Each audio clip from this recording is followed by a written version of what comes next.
part of that is just plain ignorance on their part because they just don't know. I think the other part is that there's a weird obsession that Eagles fans have with the 49ers and the Eagles players and the media over there.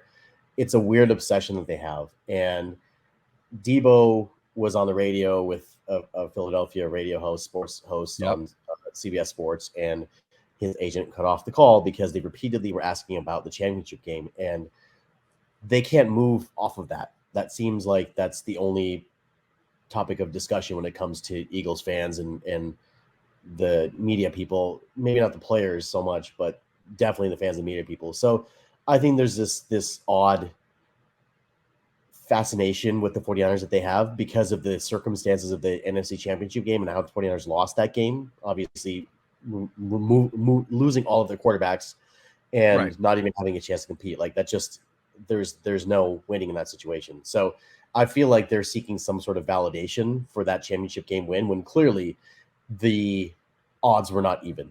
It was not a fair fight because the Niners didn't have a quarterback. And everybody knows that, right? And I think that that's the validation that they're trying to seek on their end is that like, well, you know, we actually won that game and we should get credit for that. But I think that the other half of that is that they lost the Super Bowl 2 weeks later. And this championship game thing is all they can kind of hang their hat on at this point. Yeah. Because they ended up losing the Super Bowl in that fashion, blowing the second largest lead in the Super Bowl history in the fourth quarter to Patrick Mahomes and the Chiefs. So I think it's a little bit of both of those things. But that being said, so first of all, the Eagles, if you call the 49ers overrated, what does that say about your team beating them in the championship game? So you beat an overrated team, though, so you shouldn't get credit then, right?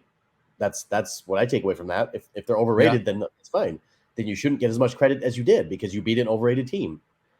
And the second thing is that you're talking about a team in the 49ers that has top 5 players at several positions, and you and Al kind of went through that.